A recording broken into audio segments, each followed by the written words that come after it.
Greetings, my fellow freedom low sovereign thinkers. Thank you for tuning in to LO3 Podcast. My name is Craig, transmitting from the beautiful swampy mangrove of South Florida. And today's date is Monday, November 9th, 2020. Ooh, man. Time is flying. Well, we had some heavy rains, flooding, which is not too bad in Fort Lauderdale, but the areas of downtown Miami, Hollywood, Miramar, Pembroke Pines, it's a Coral Springs, got some nice downpours, so take an airboat or a canoe. But hopefully everyone's okay, that's what counts. And I've been posting a lot on Facebook and Twitter, and I haven't really used other sites on some other articles. I've been focusing more on the Epoch Times, on what's been happening and all that good stuff about the elections. And throw some stuff on. I'd like to throw some stuff there too about science. Want to make it more thorough and honest. A little balance. None of this partisan cheerleading crap when you see in the mainstream garbage media, including the social media sites, which is so mind-boggling. Wow. But, so, of course, some people are still climaxing over supposedly Biden winning the election, but it was nothing official, okay? That's what makes me laugh the most. And, of course, you got banksters' pets, such as flip-flop Mitt Romney, congratulate Joe Biden, and, of course, the Biden administration wanted to get funds for the GSA. And it's like the world doesn't revolve around you guys. All right? Please. It's not official until December 14th, Electoral College vote. And the rate things are going is still doing counting on these ballots, which is a total sham and potential, I can say, illegal. Okay, and me, I'm critical of Trump too, don't get me wrong, but when it comes to fair and honest elections, it affects everybody. This is why I told folks, if you let this thing go, you create a president that will be a bigger burden on the ones we want to support. Doesn't matter if it's federal, state, or local. Okay? You gotta think the bigger picture. Don't go around parading because you got Huey and Dewey, which I call them, one supposedly because the mainstream news media and top two social media sites go, oh yeah! And I'm like, yay! Ding dong, the witch is dead! Masturbating of the propaganda matrix. So, we're going to do a couple things on here pertaining to this, which is pretty interesting. So, I'm going to start it off with Judicial Watch. Came in a press release, came out today. Judicial Watch statement on the disputed personal election. So, disputed presidential election, okay? Here's what he has to say here. Judicial Watch President Tom Fitton issued the following statement today regarding the presidential election. Joe Biden is not, quote, president-elect, unquote. Changing rules after Election Day raises significant levels of constitutional concerns, and President Trump should use available legal and constitutional remedies to help ensure the election results can be trusted by the American people. It is not normal for multiple states to be counting presidential votes for days after Election Day, and it raises significant concerns about the validity of post-election counts. Meanwhile, the media, including social media like Twitter and Facebook, are inaccurately labeling Biden as president-elect.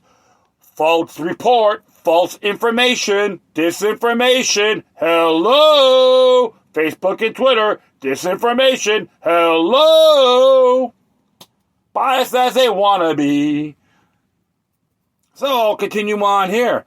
No official sources have called the election. Federal law and the Constitution limit official sources to state officials, the Electoral College, and ultimately Congress.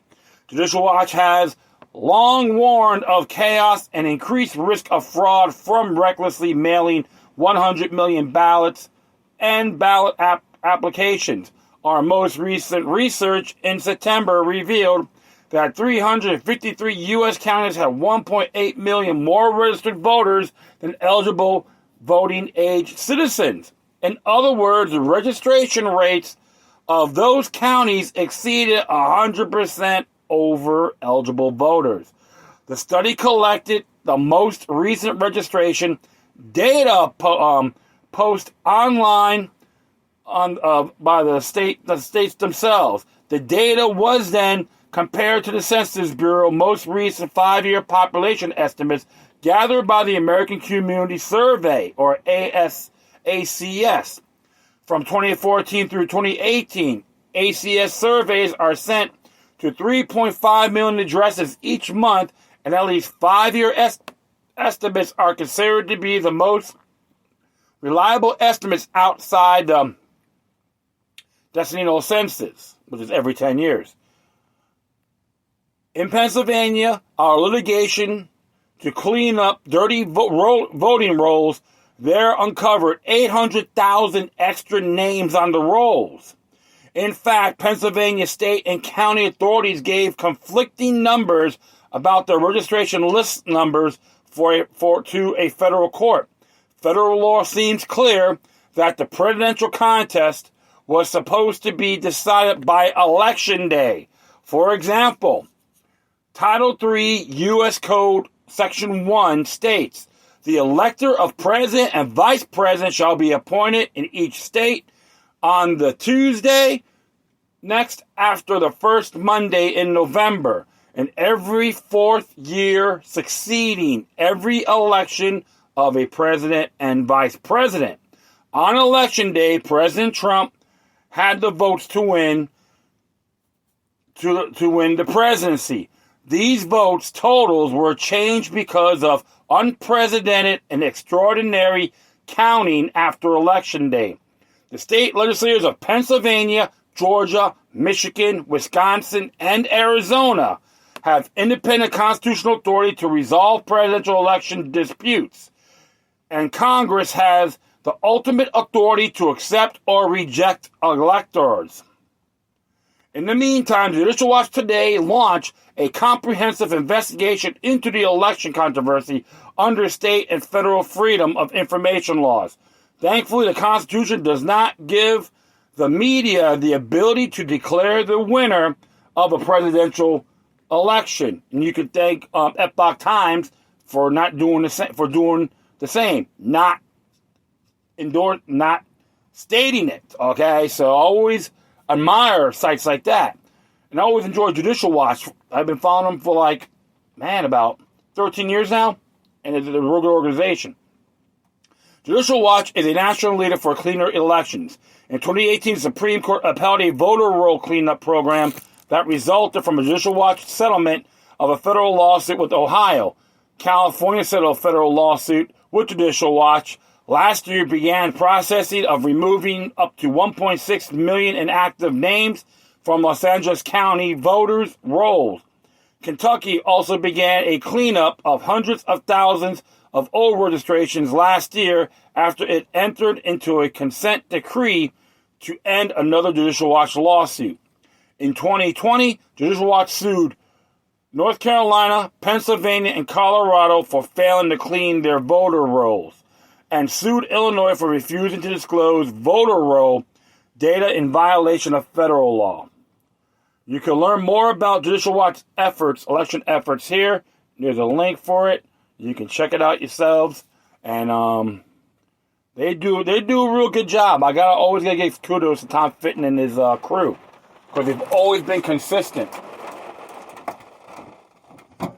They've always been consistent on their actions, and they have strong principles. And even though they're nonpartisan, they have conservative views, they go after everybody. Okay, doesn't matter if it's a Republican or Democrat, etc.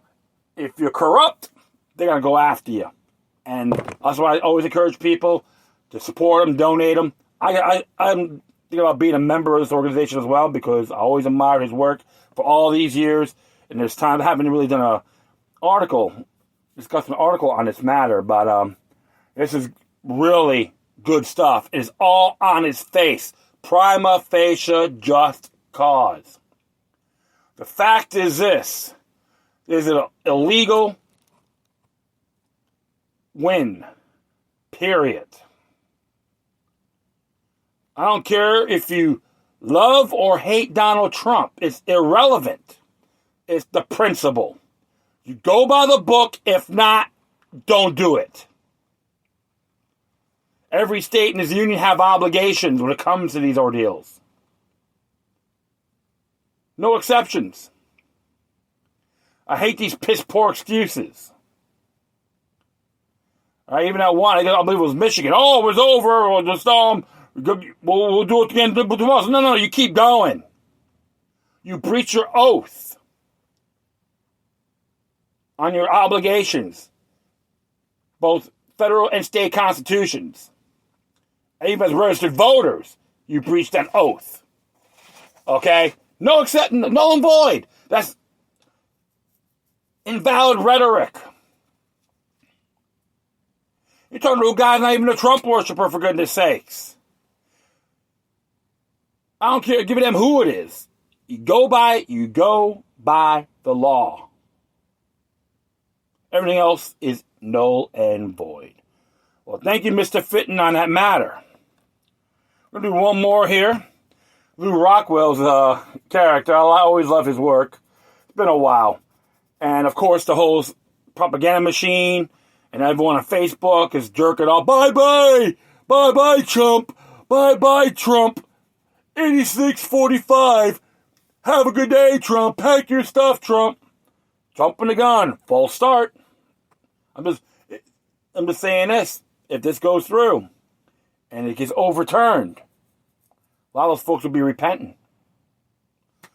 And it'll be up to them to decide, hey, I goofed up or not. All right, this is from Lou Rockwell. Came out today. It says here, President Trump, you are still president. This is what Mr. Rockwell has to say. President Trump, you won the election, but the deep state leftists are trying to cheat you out of victory. Even though you led in Michigan, Georgia, and Pennsylvania, mysterious paper ballots materialized, reversing the will of the people. Pepe Escobar, writing in the Asian Times, explained how it was done. Stuffing the ballot box is a typical scam applied in Banana Republic. Declinations of color revolution. Blue operators use the tried and tested method applied to the gold futures market, with the sudden drop of the naked shorts drives down good prices, thus protecting the U.S. dollar. Blue operators bets the complaint mainstream media, big tech alliances will not question that well out of the line, the vote would swing towards blue in a 2 or 3 or 3 to 4 margin. They bet no questions will be asked on how a 2% to 5% positive ballot trend in red's favor for a few states turned into 0.05% to 1.4% trend in favor of blue by around 4 a.m. And this discrepancy happens in 2 swing states almost simultaneously. And that some precincts turn more presidential votes than they have registered voters. And that, in the swing states, the number of extra mysterious votes for blue far exceeds votes cast for the Senate candidates in these states when the record shows that down ticket totals are traditionally close. And that turnout in one of these states would be 89.25%. You should, of course, continue to press your legal challenges to the fake vote as much as you can. The news media has no power to declare Biden the winner. But even if you don't succeed and you have to leave the White House on January 20th, you are legally present until that day. In the time until then, you should act decisively against the deep state and the enemies of the American people. Here are a few suggestions on things to do. You should fire Anthony Fauci and Christopher Wray. One of the main ways that the deep state undetermine you is by using the phony COVID-19 crisis to wreck the economy, as Gary Barnett pointed out last May. Tony Fauci got his wish, or at least he and others were able to manufacture a scenario that will make his wish come true. One of yesterday's reports after Fauci testified before Congress stated, Fauci, a member of the Trump's coronavirus task force, told the Senate Health, Education, Labor, and Pension Committees that the nation's efforts to battle the deadly virus and the COVID-19 disease, its triggers should be the focused on the proven public health practices of containment and mitigation. In other words, everyone should remain locked down, which of course means home prison, and this is known by the perpetrators of this fraud to cause severe stress that kills the immune system, thus guaranteeing more sickness, more death, and more tyranny. Fauci knows this, as does his partner in crime, Bill Gates. The longer people are isolated and stressed, the more disease that will occur, and that plays right into the hands of those like Fauci that desire total control over society in order to gain for themselves. After you fire Fauci, you should urge that we open up the economy completely. We don't need face masks, which prevent people from breathing and don't stop the virus. Do not fall for the phony vaccine propaganda, as Juan Paul has said. The World Health Organization recently admitted that lockdowns cause more harm than good. Following this announcement, one would have expected American politicians to immediately end the lockdowns. After all, the WHO's pronouncement are considered infallible, so much so that social media sites silence anyone who dares challenge the great and powerful WHO. Yet, governors, mayors, and other government officials across the country are ignoring the WHO's anti-lockdown position. Instead of admitting that the lockdowns were a mistake, many politician class, which includes a disturbing number of medical professionals whose position and prestige depend on government, claim that we cannot return to normalcy until a coronavirus vaccine is in a wide use. This suggestion that people among the majority of Americans who do not wish to be vaccinated will remain under lockdown or be forced to be vaccinated against their will. The assault on our liberty will not end with deployment and the use of a vaccine. Monasis Sally, a chief advisor of the Trump administration's Operation Warp Speed, a public-private enterprise in charge of producing and delivering coronavirus vaccine, has said that those who receive a vaccine will be monitored by incredibly precise tracking systems. Sally has also indicated that tech giants Google and Oracle will help the government keep tabs on the vaccinated individuals, so the vaccine program will be led to an increase in government surveillance. Okay, here's the thing, folks. If you guys like the case of Roe versus Wade, you need to shoot this down. Plain and simple. 9th and 14th Amendment of the U.S. Constitution. You should urge people not to take the vaccine, even if Biden usurps power on January 20th. Christopher Wray has acted to undermine your administration. He peddles the fake charge that the Russian trades made you president in 2016, and he withheld from you the Hunter Biden's laptop from hell, even though he has since December. But you shouldn't stop with him. As well, you should know there is a cabal of FBI, CIA, NSA agents who have acted to undermine you even before you took office. You should get rid of them. In fact, why do we need an FBI or CIA at all? They are agencies of world disruption, and would you do the world a great deal of good by abolishing them? The left will stop at nothing to harm you and your friends if Biden gets in. You should immediately pardon yourself, your family, Michael Flynn, Roger Stone, and all others who have stood up against the left. I strongly suspect that Judge Sullivan, a pliant tool of the left, is planning to sentence Flynn to a long prison term as soon as you are forced out of office. He needs to be pardoned to preclude from that from happening. You should continue to denounce and to act against the BLM and Antifa thugs who are rioting and looting. One of the best things you could do is to fire the entire Federal Reserve Board. The Fed controls our economy in the interest of nefarious forces, and firing the Fed Board will be a great first step to end the Fed, as Ron Paul has said. Federal Reserve Chairman Jerome Powell recently announced that the Fed is abandoning inflation targeting, where the Fed aims to maintain the price inflation rate up to 2%. Instead, the Fed will allow inflation to remain above 2% to balance out periods of lower inflation. Powell's announcement is not a radical shift in policy. It is an acknowledgement that the Fed is unlikely to reverse course and stop increasing the money supply anytime soon. Following the 2008 market meltdown, the Fed embarked on an unprecedented money creation binge. The result was historically low interest rates and the explosion of debt.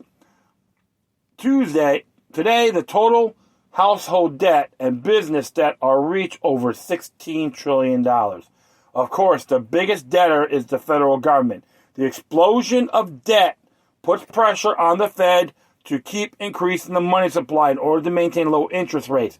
An increase in rates to anything close to what they will be in a free market could make it impossible for consumers, businesses, and especially the federal government to manage their debt.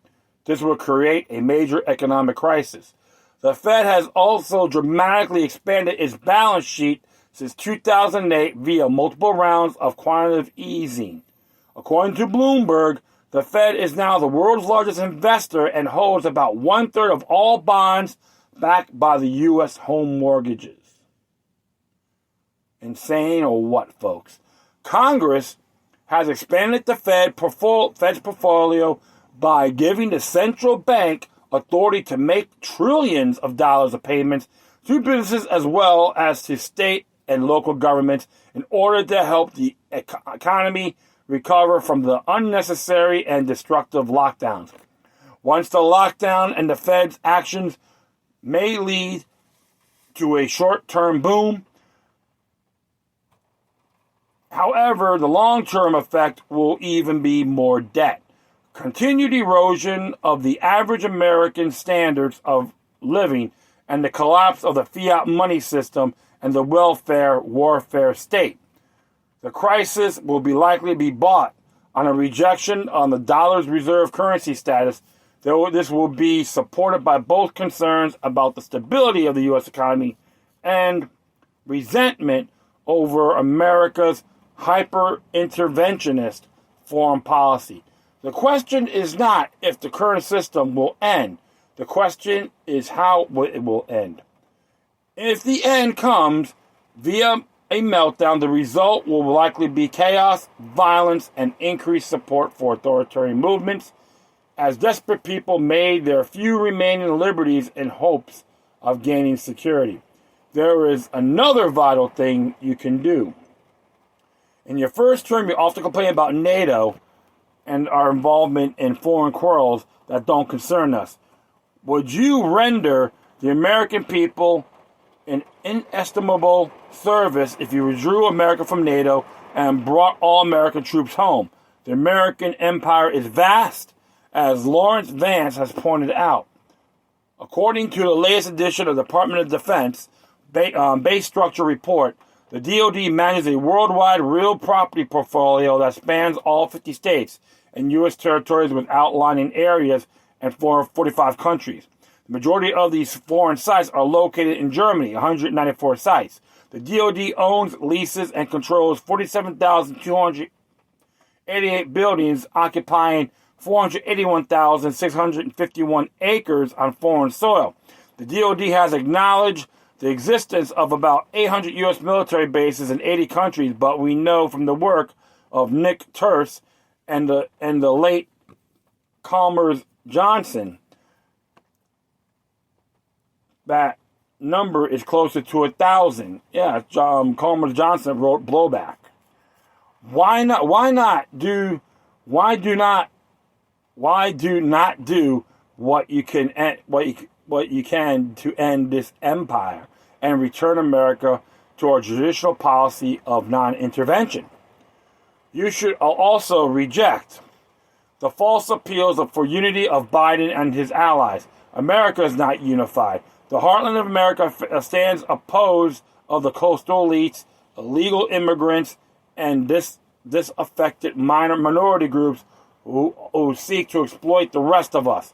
We need more disunity, not unity. Finally, remember that Joe Biden is not the legitimate president. You are.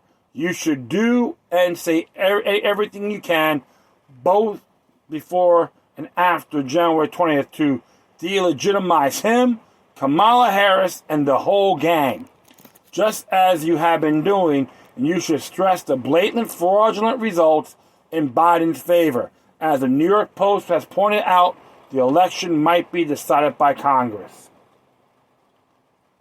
With the final vote in dispute, states Democratic governors, but Republican legislators, including the key battleground states of Pennsylvania, North Carolina, Michigan, and Wisconsin, the latter two of which already have been called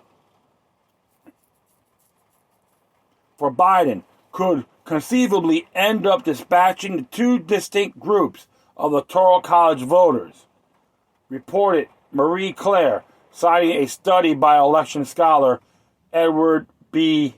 Foley. In that scenario, those states would have two competing sets of electoral votes, and as president of the Senate, Republican Vice President Mike Pence would be tasked with unraveling the situation. He could opt to throw out both sets of votes from those states, meaning neither candidate could reach the 270 electoral votes needed to clinch the presidency. In that event, the members of Congress would vote for the president and vice president. The House of Representatives will vote for president, with each state delegation getting one shared vote, and a simple majority of 26 votes needed to effect. That is interesting there, right? Oh, yeah. Needed to effect. So technically, the whole thing is House of Representatives and the state, okay? To select, in the Senate, each senator gets one vote with the simple majority of 51 votes needed to elect. If you're forced out on January 20th, you should set up a White House in exile and continually criticize what Biden does. What you should use your rivaled media skills to always keep in the public eye. You won the election, and you are the rightful president. If you do these things, you will be remembered as a great American president. In those areas, I could agree with Mr. Rockwell. So, like I said before, I'm not a Trump lover in a lot of areas, but it doesn't mean everything they try to throw at him, he earns, he deserves. And I did that a bunch of times, especially the impeachment proceedings, okay? And I'll be very fair. These I'm not crazy about, but others, hey, what are you doing? And I remember someone did a great post about the, let me see if I got it here. Hold on. I think I got it right here. One moment.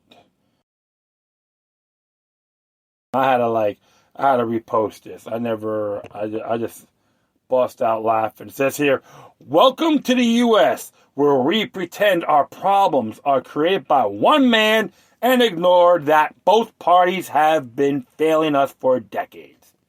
Right? Oh, man, I love it. Okay. My mind and all that. And plus, Yeah, you can't point the finger at one man. And all those knuckleheads out there, yay! We killed the witch is dead. But they'll still vote for the slugs that are anti-freedom, pro-big government, spendaholics. That's called exceptionalism, right? One-dimensional indeed. Well, the whole thing is, my friends, they got to the 16th. Donald Trump has the right to challenge us because there's a lot of discrepancies. And remember, Al Gore challenged Florida. He fought it until December 16th, Electoral College. He favored George W. Bush, and then he conceded. Go by the book. Kind of, sort of means no. But you know what, folks? December 14th, excuse me, I said 16th, but the 14th, Electoral College. They make the final say. All right? That is it. I thank everyone for listening. Plus, feel free to download and share this throughout your social media networks. If you have any questions, comments, or you said something that's interesting you want to check out, whatever you do, please send your correspondence to Decorum. Furthermore, I'll leave these footnotes on my Spreaker page. And if you want to do a shout out, you can hit me at LokiLuck3@gmail.com or LokiLuckNumbers03 at protonmail.com. Donate to these sites. That'd be great. If you want to send me some love, you can hit me at paypal.me/LokiLuck3. Once again, thank you for your time. Plus, always remember that demoniac resistance is healthy for the soul and can liberate humanity. Until next time, take care of yourselves. Keep on spreading the love. And may your guardian spirits be with you.